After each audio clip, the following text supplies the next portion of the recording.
The clock on the wall showed 11:47 p.m. when Claire pushed her cleaning cart into the boardroom on the 42nd floor. The glass windows reflected the city lights below, making the room feel like it was floating in darkness. She could hear voices before she even opened the door. Men laughing, glasses clinking. Her supervisor had warned her. They're still celebrating in there. Just clean around them. Don't speak unless spoken to. Claire knew the rules. She'd been invisible for 6 months now, ever since the divorce left her with nothing but debt and shame. The night cleaning job paid just enough to cover her tiny apartment and the lawyer bills that kept coming. She was 32 years old and felt like she'd disappeared from the world. She opened the door quietly. 5 men in expensive suits sat around the long table, ties loosened, whiskey bottles scattered between empty takeout containers. They didn't look up when she entered. Good, Claire thought. Maybe they'll just ignore me. She started in the corner, emptying trash cans, wiping down the sidebar where someone had spilled coffee. Her hands moved automatically. She'd cleaned this room 100 times. She knew every scratch on the table, every stain on the carpet that wouldn't come out. "Hey, look who it is," one of the men said. His voice was loud, slurred. "The boardroom parasite." The others laughed. Claire kept her eyes down, kept moving. "You think she listens to our meetings?" another man asked. "Steals our brilliant ideas while she mops? What ideas could she possibly understand?" The first man leaned back in his chair, watching her. "She's a cleaner. Probably didn't even finish high school." Claire's hands tightened on the spray bottle. She had a bachelor's degree in business. She'd worked in an office once, wore nice clothes, had a life. But that was before her husband emptied their bank account.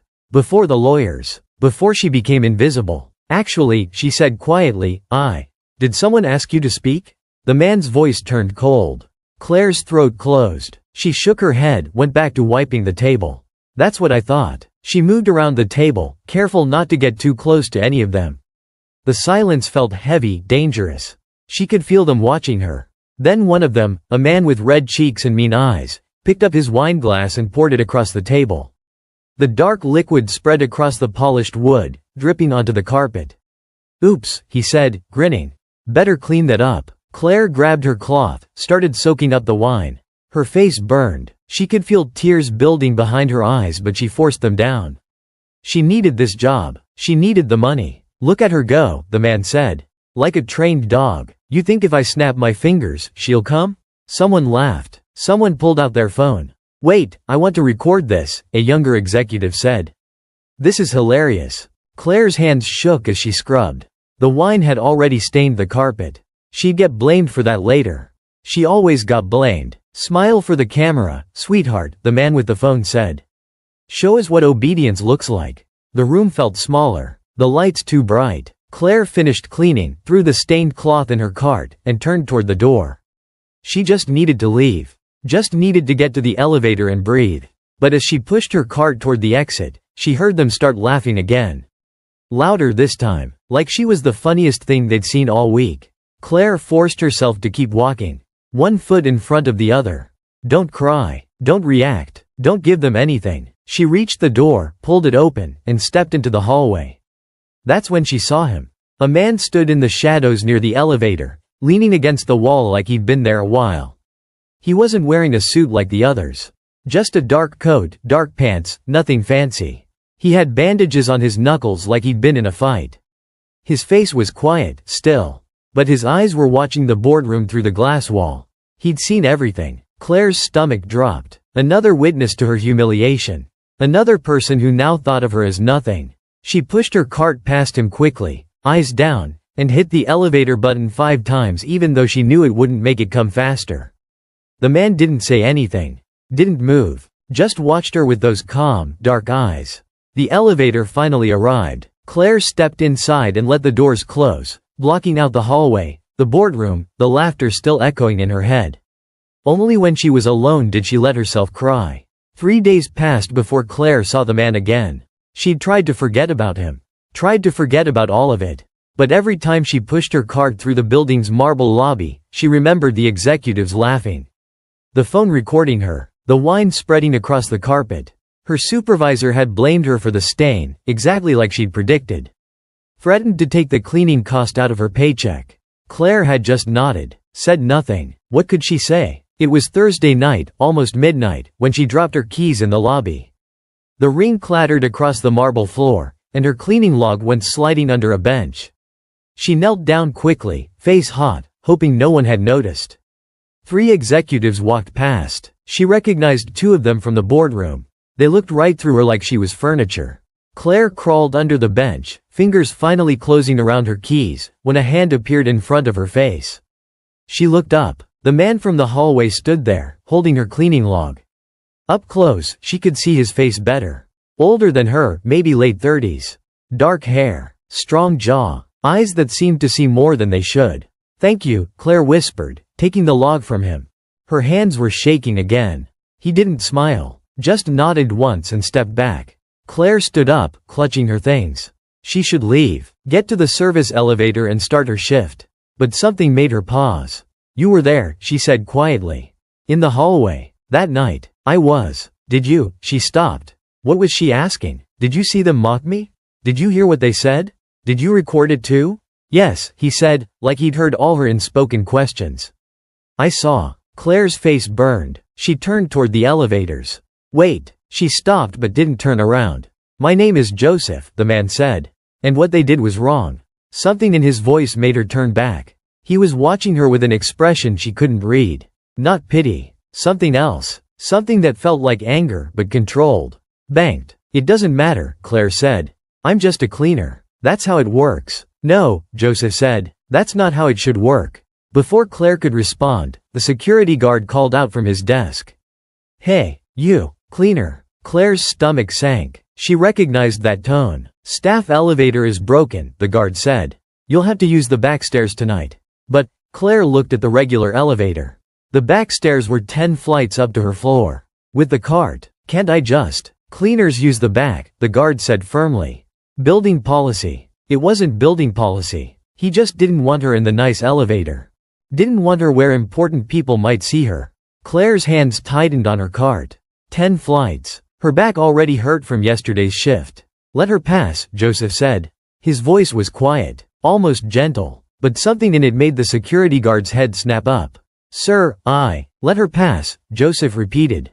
The guard's face went pale. He stared at Joseph like he'd just realized something terrifying. Then he looked at Claire and nodded quickly. "Of course. Sorry. Use whichever elevator you want." Claire stood frozen, confused. What just happened? Joseph gestured toward the elevator without looking at the guard again. Claire pushed her cart forward slowly, half expecting the guard to change his mind. But he didn't move, didn't speak, just watched Joseph like he was scared. The elevator doors opened. Claire got inside. Joseph stepped in next to her, pressed the button for the 42nd floor without asking which floor she needed. He knew. "Thank you," Claire said as the elevator rose. "You didn't have to." "Yes," Joseph said. "I did." The elevator stopped on 42. Claire pushed her cart out, but Joseph didn't follow. He stayed in the elevator, watching her. "Be careful here," he said as the doors started to close. Claire wanted to ask what he meant, but the elevator was already gone. She stood in the empty hallway, heart beating too fast, trying to understand what had just happened.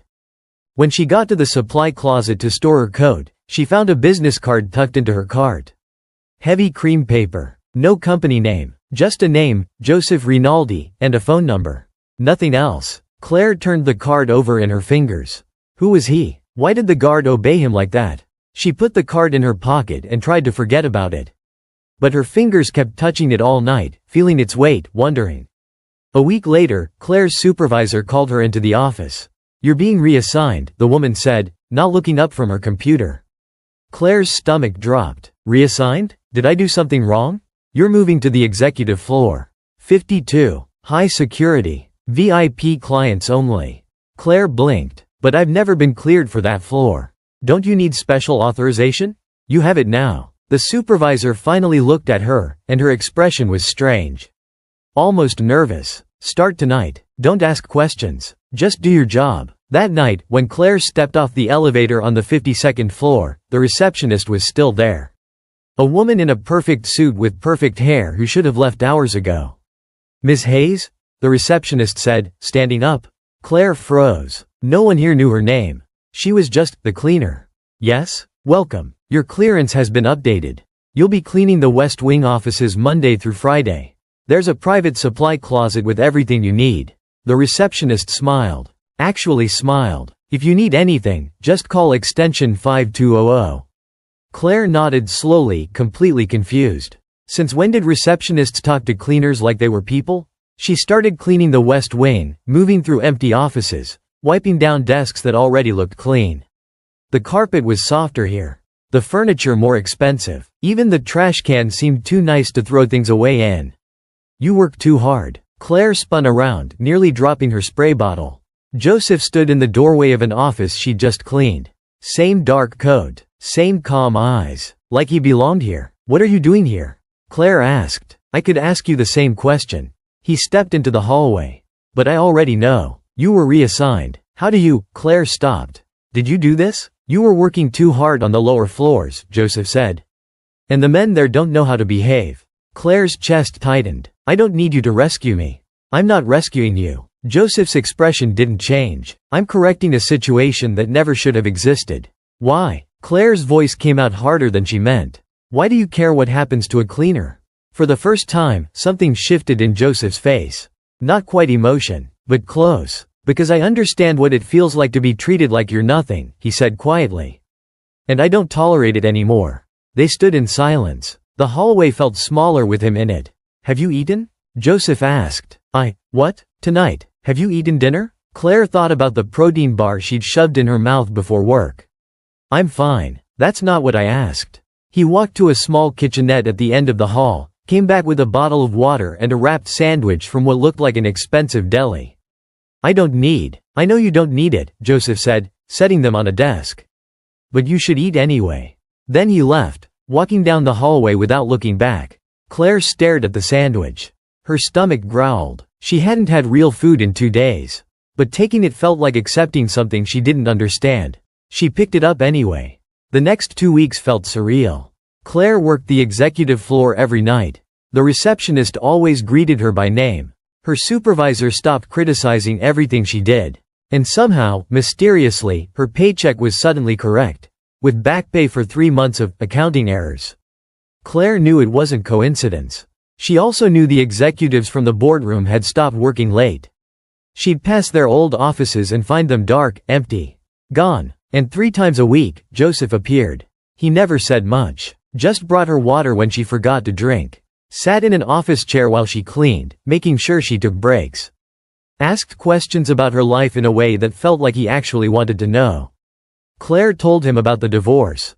About her ex-husband who'd seemed perfect until he wasn't. About how he'd stolen her savings and left her with nothing. About the lawyer bills. The shame. The way people looked at her now like she'd failed at being a person.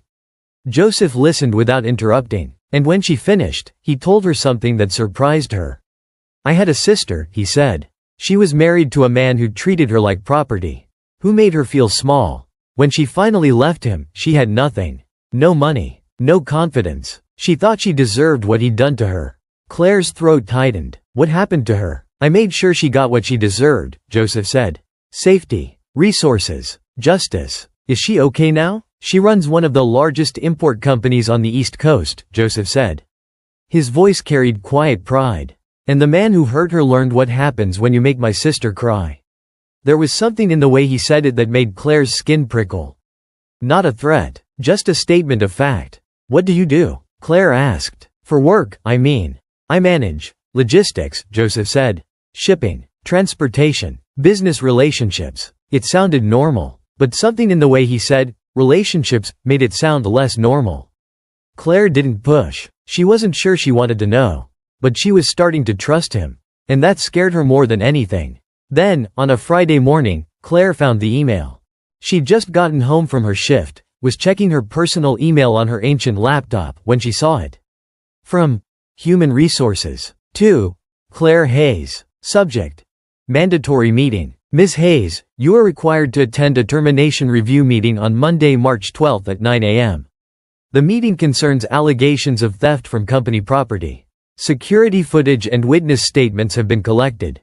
Bring your employee ID and security badge. Failure to attend will result in immediate dismissal and possible legal action. Claire read it 3 times, her hands shaking so badly she could barely hold the laptop. Theft? What theft? She'd never taken anything except the sandwich Joseph gave her, and that wasn't even company property. She opened her phone, pulled up the number on Joseph's card, and typed a message. "They're accusing me of stealing something. Meeting on Monday. I don't know what to do." She hit send before she could stop herself. 5 minutes passed, then 10. No response. Claire set the phone down, stomach twisting. Of course he didn't respond. He was a busy man with important things to do. She was just a cleaner he'd felt sorry for. She was alone in this. Like always, Monday morning came too fast. Claire put on the only professional outfit she still owned, a black skirt and white blouse from her old life. They hung on her now. She'd lost weight over the past months. Stress and skipped meals. She rode the bus to the office building, hands clenched in her lap. No one had responded to her message. Not Joseph. Not anyone. She'd spent the weekend trying to figure out what they thought she'd stolen, but she had no answers. The Hour office was on the 20th floor. A woman with cold eyes and a tight smile led Claire to a small conference room. "Have a seat, Ms. Hayes." Claire sat. Her chair felt too low, like they'd adjusted it on purpose to make her feel small. 2 other people were already there. A man from HR she didn't recognize.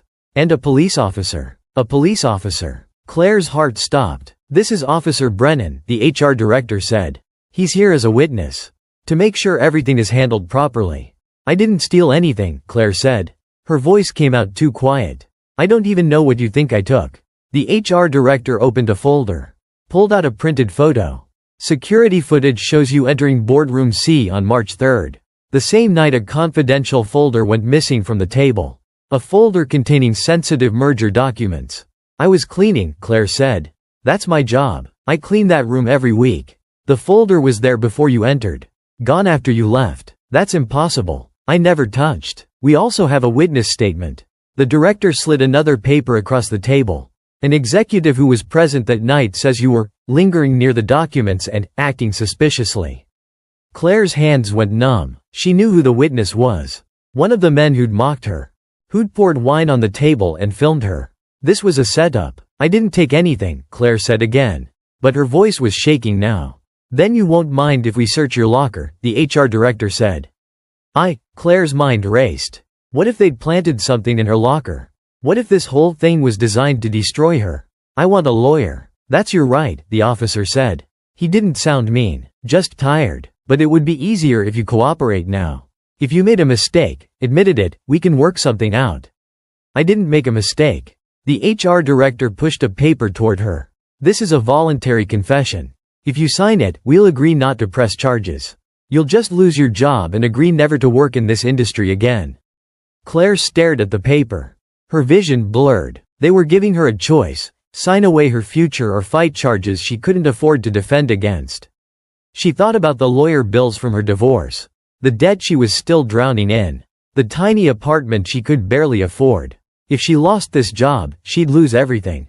Her hand reached for the pen. The door opened. Everyone in the room turned. Joseph stood in the doorway. Same dark coat, same calm expression, but something had changed. The air felt different with him in it. Heavier. Dangerous. The police officer straightened in his chair like someone had shocked him. The HR director's face went white. "This meeting is over," Joseph said quietly. "Sir, this is a private." "I said," Joseph repeated, his voice still quiet but carrying a weight that made Claire's skin prickle. "This meeting is over." He stepped into the room. 2 men in dark suits appeared behind him, standing in the hallway. Not blocking the door, just there. Joseph placed a folder on the table. Thicker than the HR folder. Official looking. Inside, you'll find security footage from 3 different angles showing Ms. Hayes cleaning the boardroom exactly as she described. You'll also find phone records showing text messages between 2 executives coordinating the removal of the merger folder before Ms. Hayes even entered the room. And you'll find a chain of custody report proving the folder was taken by Thomas Brenner at 11:32 p.m. and delivered to a competitor the following morning. The room went silent. The HR director opened the folder with shaking hands. Her face went from white to gray. "This is," she started. "Proof that your company attempted to frame an innocent woman for corporate espionage," Joseph finished. His eyes were still calm. But there was something in them now that made the officer lean away. "The question is whether you want this handled privately or publicly." "Who are you?" the officer asked. But his voice was careful. Respectful. "Joseph Rinaldi," Joseph said. The officer's eyes widened. He stood up. "Sir, I didn't realize. I was just asked to witness." "I know what you were asked to do," Joseph said. "You can leave now." The officer left. Fast. The HR director was reading the papers, her hands trembling. "Mr. Rinaldi, I assure you the company had no knowledge of." "I don't care about the company's knowledge." Joseph's voice stayed level. "I care about what happens next." He looked at Claire, really looked at her, and for the first time, she saw something in his eyes that made her understand exactly who he was. Not just a man who managed logistics. Someone much more dangerous than that. "Claire," he said gently. "Come with me. You're not safe here anymore." Claire stood on shaking legs. The unsigned confession still sat on the table. "Mr. Rinaldi," the HR director tried again. "Please let us handle this internally. We'll investigate and—" "You have 24 hours, Joseph said, to fire every person involved in this. To clear Ms. Hayes's record completely. And to provide her with 6 months severance pay and a written apology. We can't just—" Joseph turned to look at her. Just a look. No threat. No raised voice. The HR director's mouth closed. 24 hours, Joseph repeated. Then he put his hand on Claire's back, gentle, asking permission, and guided her toward the door. Claire walked out on numb legs. The hallway felt like a dream. The two men in suits fell into step behind them, silent and watchful. They rode the elevator down in silence. Claire's mind was spinning. The folder. The evidence. The way the police officer had straightened when Joseph said his name. Who was he? They reached the lobby. Joseph's black SUV was parked directly in front of the building. Hazard lights on like parking laws didn't apply to it. One of the suited men opened the back door. "Where are we going?" Claire asked. "Somewhere safe," Joseph said. "Somewhere we can talk." Claire looked back at the building. At the place that had taken everything from her and then tried to destroy her completely. She got in the car. The SUV drove for 20 minutes before pulling up to a restaurant Claire had only seen in magazines. The kind where you needed reservations 6 months in advance. Joseph led her inside like he owned it. Maybe he did. They sat at a corner table, private and quiet. A waiter appeared immediately with water and bread, then vanished. Claire's hands wouldn't stop shaking. "Drink," Joseph said, pushing the water toward her. She drank. The cold helped. "I need to know," Claire said. "Who you really are." Joseph was quiet for a moment. Then he nodded like he'd expected this. "My family controls shipping operations through the port of Newark. Legitimate cargo. Import and export licensing. Transportation logistics." He paused. "We also handle other things. Things that exist in the spaces between legal and illegal." Claire's stomach twisted. I manage relationships with people who don't always follow the same rules most people do," Joseph said carefully. "I keep peace between organizations that would otherwise go to war. I protect people who work for me.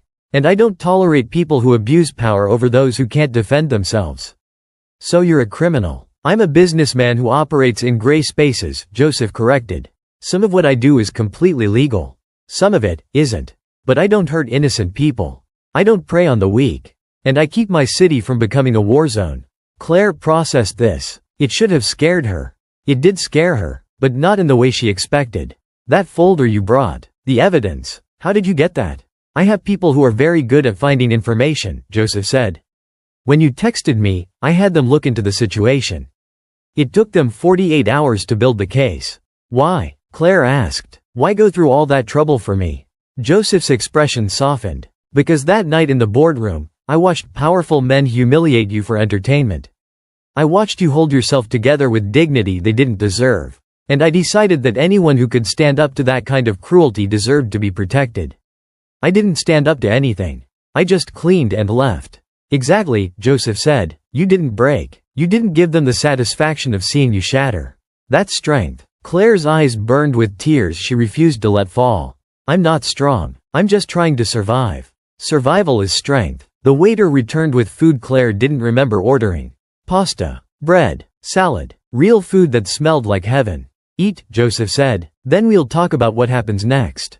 Claire ate. For the first time in months, she actually ate until she was full. When the plates were cleared, Joseph folded his hands on the table and looked at her seriously. "You need to understand something," he said. "The men who tried to frame you won't accept what happened quietly. One of them already leaked your name to competitors. People who see you as connected to me now." Claire's chest went cold. "Meaning? Meaning being near me changes your life. It makes you visible to people who operate in my world. Some of them are allies. Some aren't." Joseph's voice was steady. "I can protect you, but you need to decide if that's what you want." "What are my options?" "I can give you money to disappear. New identity, new city, new life. You'd be safe and free." Claire's throat tightened. Or you stay under my protection. I'll provide security, legal support, and work if you want it. But you'll be part of my world. And that world is complicated." "Complicated how?" "People will know you're important to me. That brings safety. No one will touch you, but it also brings scrutiny. Questions. Expectations." He paused. "And it means trusting me to keep you safe, even when things get dangerous." Claire stared at her empty plate. A week ago, she'd been invisible. Now a man she barely knew was offering to change her entire life. "Why?" she asked. "Why do you care this much?" Joseph was quiet for a long moment. When he spoke, his voice was softer than she'd ever heard it. "Because when I saw you in that boardroom, I saw my sister. I saw every person who's been made to feel like nothing because someone else had power over them. And I decided I was done watching people suffer when I could stop it. So this is charity." "No." Joseph's eyes met hers. "Charity is pity. This is respect. You deserve to be treated with dignity. And if the world won't give you that, I will." Claire's hands were shaking again. But this time, it wasn't from fear. "If I stay," she said slowly, "what would that look like? You'd have an apartment in a secure building. Security detail whenever you leave. Legal representation if you need it. And a job that values your skills. Not just your ability to clean." "What job?" "I need someone to manage administrative work for the legitimate parts of my business. Contracts, scheduling, correspondence. You have a business degree. Use it." Claire blinked. "How do you know about my degree?" "I looked into your background. I wanted to understand who you were." She should have been angry about that. The invasion of privacy. But somehow, it just felt like he'd actually seen her. Really seen her. "And if this gets dangerous?" Claire asked. "If your enemies come after me? They won't succeed." The certainty in his voice should have sounded arrogant. Instead, it sounded like a promise. Claire thought about her tiny apartment. The job cleaning up after people who saw her as invisible. The constant fear of losing what little she had left. Then she thought about the way Joseph had looked at the HR director. The way the police officer had left when Joseph told him to. The folder of evidence that had appeared in 48 hours. This man had power. Real power. And he was offering to use it to protect her. "Okay," Claire said. "I'll stay." Something shifted in Joseph's expression. Relief, maybe. Or satisfaction. "Good," he said. "We'll start moving your things tomorrow. For tonight, you'll stay in a hotel. Somewhere safe. I can't afford. I'm not asking you to pay for it." Claire wanted to argue. But she was so tired of fighting. So tired of being afraid. "Thank you," she whispered. Joseph nodded. Then he did something unexpected. He reached across the table and took her hand. His grip was warm, solid, certain. "You're not alone anymore, Claire," he said. "I promise you that." For the first time in months, Claire believed it. The hotel was ridiculous. Floor-to-ceiling windows overlooking the river. A bed so soft Claire felt like she was floating. A bathroom with marble counters and a shower big enough for 3 people. Claire stood at the window, watching the city lights, and tried to process everything that had happened in the last 8 hours. Her phone buzzed. A text from an unknown number. "This is Sophia, Joseph's sister. He told me about you. Welcome to the family. If you need anything, and I mean anything, call me." A second text came through with a phone number. Claire stared at it. Family? She wasn't family. She was just someone Joseph was helping. Wasn't she? She showered, put on the complimentary robe, and fell into bed. For the first time in 6 months, she felt safe enough to actually sleep. The next morning, 2 women showed up at her apartment with moving boxes. "We're here to help you pack," the older one said. Her name was Maria. "Joseph sent us." They were efficient, kind, and didn't ask questions Claire couldn't answer. Within 3 hours, her entire life was packed into boxes and loaded into a truck. "Where are we taking this?" Claire asked. "Your new place," Maria said, smiling. "You're going to love it." The apartment was in a building downtown that Claire had always admired. Sleek, modern, the kind of place where doormen wore uniforms and remembered your name. The apartment itself was twice the size of her old place. Hardwood floors, updated kitchen, a bedroom with an actual closet. "This is too much," Claire said. "Joseph doesn't do things halfway," Maria replied. "Get used to it." Claire spent the day unpacking, trying to make sense of her new life. Everything felt surreal, like she'd woken up in someone else's story. That evening, there was a knock on the door. Joseph stood in the hallway, wearing dark jeans and a simple black shirt. Less formal than she'd ever seen him. "Can I come in?" he asked. Claire stepped aside. Joseph walked through the apartment slowly, checking the windows, the locks, the sightlines. "Professional. Careful. Security will do a full sweep tomorrow," he said. "Install cameras at entry points. Give you a panic button." "Is that really necessary?" Joseph turned to look at her. "Yes." They stood in silence for a moment. "I got the email," Claire said. "From our. They fired 3 executives today. Cleared my record. Offered me 8 months severance instead of 6. Good. They also banned me from the building." Joseph's jaw tightened. "What?" "They said it's for my safety. But I think they just don't want me around." Claire crossed her arms. "Which is fine. I don't want to be there anyway. I'll handle it." "No." Claire's voice came out firmer than she expected. "Let them have that. I don't need to go back there. I just need to move forward." Joseph studied her for a long moment. Then nodded. "You start work Monday," he said. "My office is on Canal Street. Sophia will train you. She's intense, but fair. Your sister." "Yes. She runs the legal side of the business. You'll like her." Claire wasn't sure about that, but she nodded anyway. Joseph moved toward the door, then stopped. "Claire? Yeah? What those men did to you? In the boardroom. That will never happen again. Not while I'm alive." The certainty in his voice made Claire's chest tight. "I know," she said. And she did. Monday morning, Claire put on clothes Sophia had sent over. A professional dress that actually fit, shoes that didn't hurt, a blazer that made her feel like the person she used to be. The office was in a converted warehouse with exposed brick and modern furniture. It looked like a tech startup, not a place where someone like Joseph worked. Sophia met her at the elevator. Tall, dark hair, sharp eyes that saw everything. She looked like Joseph. Same intensity. Same quiet power. "Claire," she said, extending her hand. "I've heard a lot about you. Good things, I hope. My brother doesn't talk about people unless they matter." Sophia smiled slightly. "Come on, I'll show you around." The office was bigger than Claire expected. People worked at computers, talked on phones, moved with purpose. It looked completely normal. "This is the legitimate side," Sophia explained.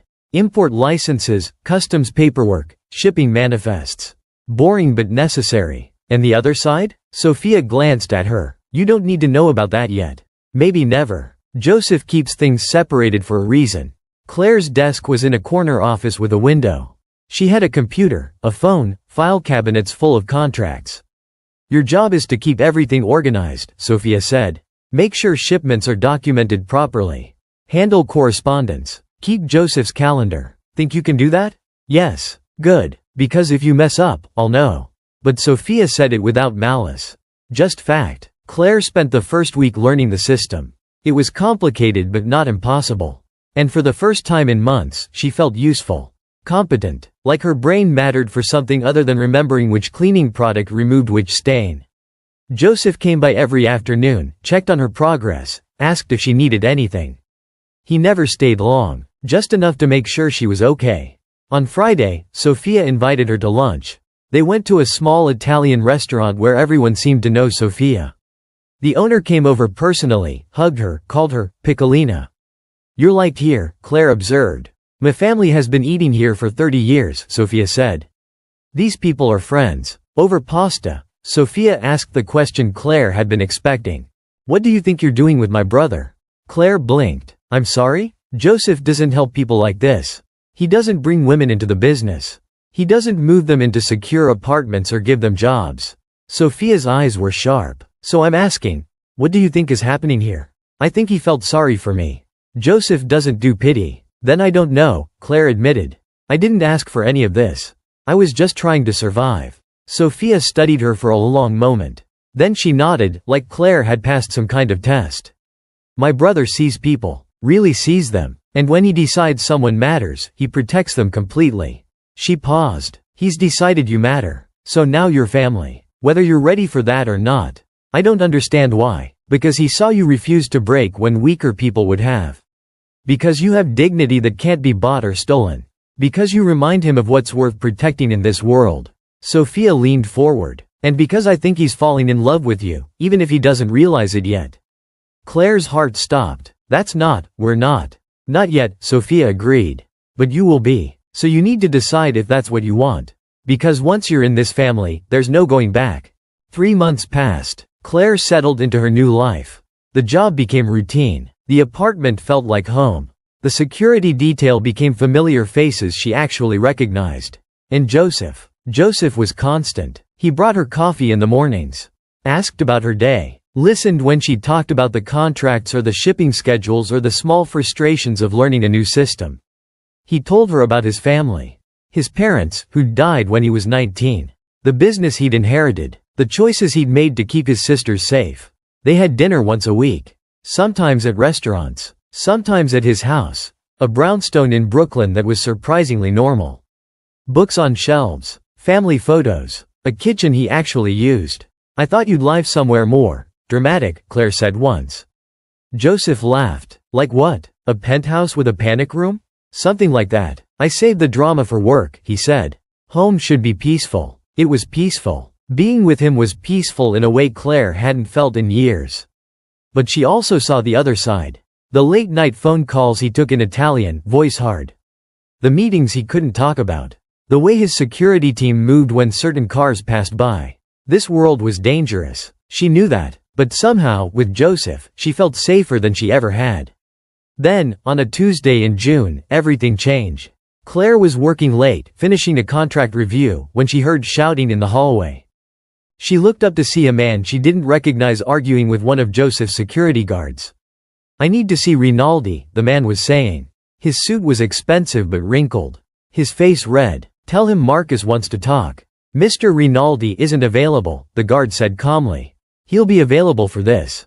Marcus pulled out his phone, held it up. Tell him I know about the woman. The cleaner he's been hiding. Tell him if he doesn't meet with me, everyone will know.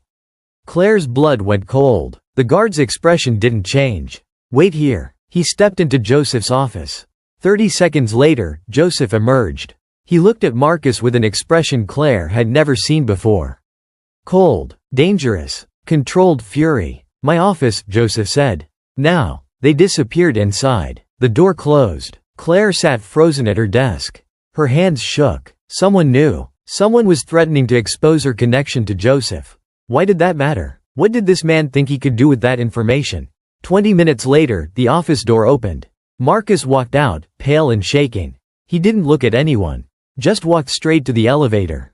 Joseph appeared in his doorway. Claire, come here. She stood on unsteady legs, walked into his office. Joseph closed the door, took a breath. When he looked at her, his expression had softened. But tension still lined his shoulders. What did he want? Claire asked. To threaten you to get to me, Joseph said. He thought if he implied you were in danger, I'd give him what he wanted. What did he want? Territory I'm not giving him. Claire's stomach twisted. So I'm a weakness? A target? No. Joseph's voice was firm. You're someone I protect. There's a difference. But he's right. People can hurt you by hurting me. People can try, Joseph corrected. They won't succeed. How can you be sure? Joseph crossed the room, stood in front of her. Close enough that she could see the flecks of gold in his dark eyes. Because anyone who touches you dies, he said simply. That's not a threat I'm making. It's a fact I've made clear to every person in this city who operates in my world. You are untouchable. Claire's breath caught. Joseph, I should have told you sooner, he continued. Should have explained what it means that you work for me. That you matter to me. People will try to use that. Try to find weakness. But they won't find any. Because I won't let them. Why? Claire whispered. Why do I matter this much? Joseph's expression shifted. Something vulnerable crossed his face. Because somewhere between that boardroom and now, you stopped being someone I was helping and became someone I can't imagine losing. The air between them felt charged. Electric. I don't know what that means, Claire said. It means I'm asking you to trust me. To let me protect you. To stay in this world with me, even when it gets complicated. It's already complicated. It's going to get more complicated, Joseph admitted. Marcus won't be the last person who tries this. There will be others. People who see you as a way to hurt me. Then maybe I should leave. Is that what you want? Claire thought about the past 3 months. The safety. The purpose. The way Joseph made her feel seen. The way her heart beat faster when he walked into a room. No, she said. I don't want to leave. Joseph's expression softened. Good, because I don't want you to go. He reached up, tucked a strand of hair behind her ear. The touch was gentle, asking permission. Claire, he said quietly. I need you to know something. What? This isn't just about protection anymore. It's about. He paused, like he was choosing words carefully. It's about wanting you in my life. Not because you need saving, but because I want you there. Claire's throat went tight. Joseph, you don't have to say anything, he said quickly. I just needed you to know. So you can decide what you want. What did she want? She wanted this. Him. The safety and the danger and the way he looked at her like she mattered. I want to stay, Claire said. I want this. Whatever this is. Joseph's eyes searched hers. Then he smiled. A real smile that transformed his whole face. Okay, he said. Then we'll figure out the rest together. 2 days later, Joseph took Claire to a charity gala. You don't have to come, he said. But I'd like you there. As what? Your employee? As my date. Claire's heart jumped. That's going to make people talk. Let them talk. The gala was at a museum in Manhattan. Crystal chandeliers, string quartet, people in clothes that cost more than Claire used to make in a year. Joseph wore a tuxedo that made him look dangerous and elegant at the same time. Claire wore a dress Sophia had sent over, deep blue silk that fit perfectly. You look beautiful, Joseph said when she answered her door. Claire blushed. Thank you. They arrived at the gala together. People stared, whispered. Joseph didn't seem to notice. Or care. He introduced her to business associates, kept his hand at the small of her back, treated her like she belonged there. Who is she? Someone whispered. That's Claire Hayes, another voice answered. She works for Rinaldi. Just works for him? That's what they say. Claire tensed. Joseph felt it. Ignore them, he murmured.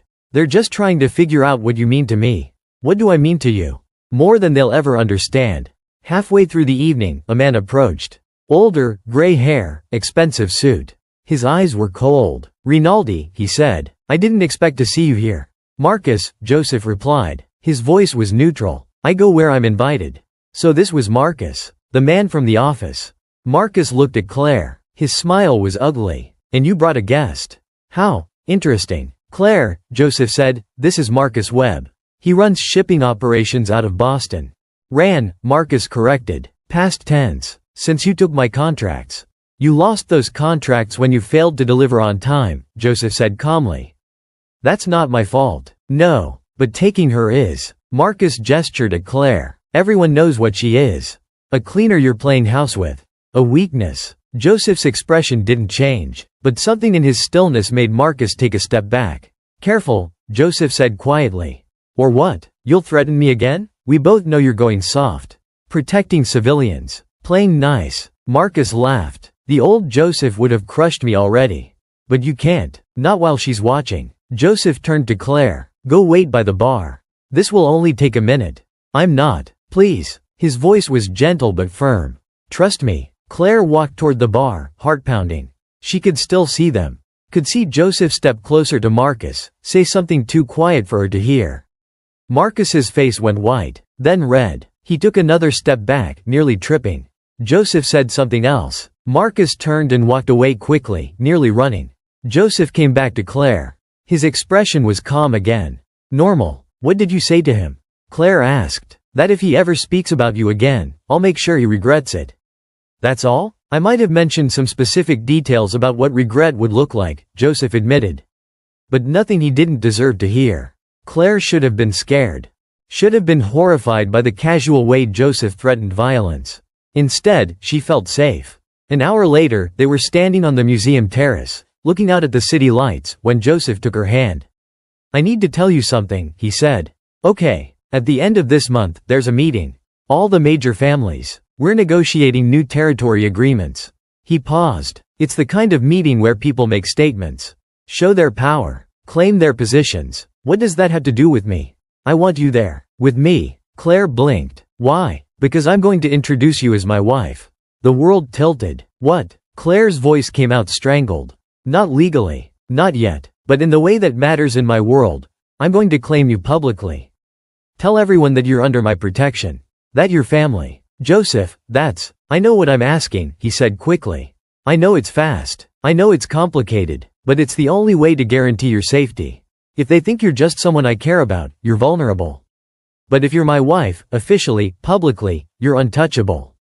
Claire's mind raced. You're asking me to pretend to marry you for protection? I'm asking you to marry me, Joseph corrected. Really marry me. Not pretend. Not for show. For real. We've known each other for 4 months. I've known you long enough to know I want you in my life. Permanently. This is crazy. Yes, Joseph agreed. But it's also the truth. I love you, Claire. And I want to keep you safe. And in my world, the two things are connected. Claire stared at him. At this man who'd appeared in a hallway when she needed saving. Who'd protected her, employed her, made her feel like she mattered. Who was now asking her to marry him. I need time to think, she said. I know. Take whatever time you need. Joseph squeezed her hand. But the meeting is in 3 weeks. So don't take too long. Claire spent the next week in a fog. Sophia cornered her in the office on Wednesday. He told you, she said. Not a question. About the marriage thing? Yes. And I don't know what to think. Claire set down the contract she'd been reading. This is insane, right? You can tell me if it's insane. It's practical, Sophia said. In our world, marriage means protection. It means family. It means no one can touch you without starting a war. But I don't love him. Claire paused. I mean, I care about him. But marriage, do you trust him? Yes. Do you feel safe with him? Yes. Do you want him in your life? Claire thought about the past 4 months. About coffee in the mornings and quiet conversations at night. About the way Joseph looked at her like she was precious. Yes, she admitted. Then the rest is just paperwork, Sophia said. Love grows. Protection is immediate. That's not romantic. Romance is a luxury. Sophia's voice was hard. Safety is a necessity. And my brother is offering you both. Claire wanted to argue, but she couldn't. That night, Joseph came to her apartment. Brought Chinese food and ate with her in comfortable silence. I'm not trying to pressure you, he said eventually. I know, but I meant what I said. I want this to be real. Claire set down her chopsticks. Why me? You could have anyone. Someone from your world who understands it. Someone who doesn't see me as human. Joseph interrupted. Someone who wants my power more than me. I've had those relationships. They're empty. And I'm not? You're the first person in years who treats me like I'm just Joseph. Not Rinaldi. Not the boss. Just me. He looked at her directly. That's worth more than anything else. Claire's throat tightened. I don't know how to be a mafia wife. You don't have to be. You just have to be you. Joseph reached across the table, took her hand. The rest we'll figure out together. What if I'm not strong enough for this? You survived corporate executives mocking you while you cleaned up their mess. You survived divorce and betrayal and poverty. You survived them trying to frame you for theft. Joseph's eyes were intense. You're the strongest person I know. You just don't see it yet. Claire felt tears building. She blinked them back. If I do this, she said slowly, if I marry you, I need it to be real. Not just for protection. Not just for show. Real. That's what I want too. And I need time. Time to actually fall in love with you properly. Time to be sure. We have time, Joseph said. The meeting is just a statement. The actual wedding can be whenever you're ready. Claire took a breath. Okay. Yes. I'll do it. I'll marry you. She squeezed his hand. But we're doing this right. Dating. Getting to know each other. Building something real. Joseph's smile was brilliant. Whatever you want. He stood, pulled her up, and kissed her. Soft and gentle and full of promise. When he pulled back, his eyes were warm. Thank you, he said. For trusting me with this. Thank you for seeing me, Claire replied. The next 3 weeks were a whirlwind. Joseph took her on actual dates. Dinner. Movies. Walks through Central Park where his security team followed at a discreet distance. They talked. Really talked. About their pasts, their fears, their hopes. Claire learned that Joseph had wanted to be a teacher once. That he loved old movies and terrible puns. That he was terrified of failing the people who depended on him. Joseph learned that Claire had wanted to be a writer. That she collected vintage books. That she was stronger than she believed but more fragile than she pretended. They learned each other. And somewhere in those 3 weeks, Claire realized she'd fallen in love with him. Not the protection, not the power, just him. The night before the meeting, Joseph came to her apartment with a small box. "I know we're not doing the legal wedding yet," he said. "But I wanted you to have this." Inside was a ring. Simple platinum band with small diamonds. Beautiful but not ostentatious. "It's perfect," Claire whispered. Joseph slipped it on her finger. "Tomorrow, when I introduce you as my wife, I want everyone to see this. To know you're mine. Yours? And I'm yours," Joseph amended. "It goes both ways." Claire kissed him, long and deep and full of promise. "I love you," she said. Joseph's eyes went soft. "I love you too." The meeting was in a private room at an exclusive club. 15 men, all powerful, all dangerous, sitting around a table making decisions that would shape the city. Joseph walked in with Claire at his side. Every eye turned to them. "Gentlemen," Joseph said calmly. "Before we begin, I have an announcement." The room went silent. "This is Claire Hayes, my wife." The silence deepened. Shocked, confused. One man, older with white hair, spoke up. "Rinaldi, I didn't know you were married." "As of last week," Joseph said. It was technically true. They'd gotten the legal paperwork done quickly and quietly. "I wanted you all to know. To understand that she is family. Protected under the same agreements that protect all our families." Another man leaned forward. "And if we don't agree? Then we have a problem," Joseph said simply. The tension in the room was thick. Claire kept her face neutral, even though her heart was pounding. Then the white-haired man laughed. "About time you settled down, Rinaldi. Congratulations." Others echoed the sentiment. The tension broke. Claire breathed. The meeting continued. Talk of territory, contracts, disputes. Claire sat quietly, observing, learning. And when they left 2 hours later, she was officially Mrs. Rinaldi. Protected. Safe. Claimed. In the car on the way home, Joseph took her hand. "Thank you," he said. "For what?" "For being brave enough to stand beside me." Claire squeezed his hand. "Thank you for seeing me when I was invisible." 6 months later, Claire stood in Joseph's brownstone kitchen, making coffee while he read the newspaper at the table. Morning sunlight streamed through the windows. Outside, the security detail changed shifts. Inside, everything was peaceful. Claire had moved in a month ago. Her apartment had felt too empty once she'd realized she spent every night here anyway. "Marcus was arrested yesterday," Joseph said, not looking up from the paper.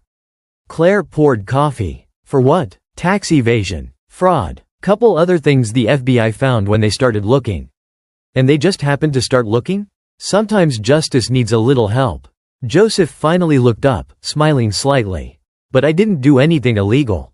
Just provided information to the right people." Claire brought him coffee, kissed the top of his head. "You're a terrible influence. And yet you married me anyway.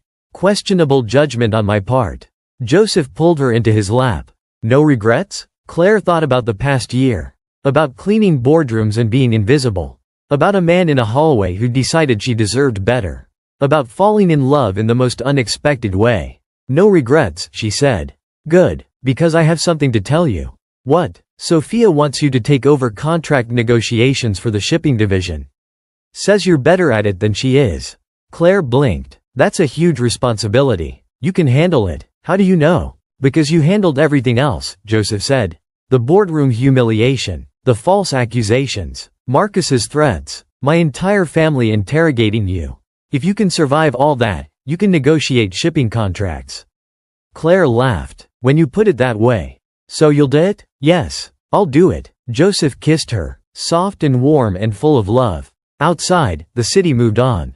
People went to work, made deals, hurt each other, helped each other, lived their complicated lives. But in this kitchen, in this moment, Claire was exactly where she was meant to be.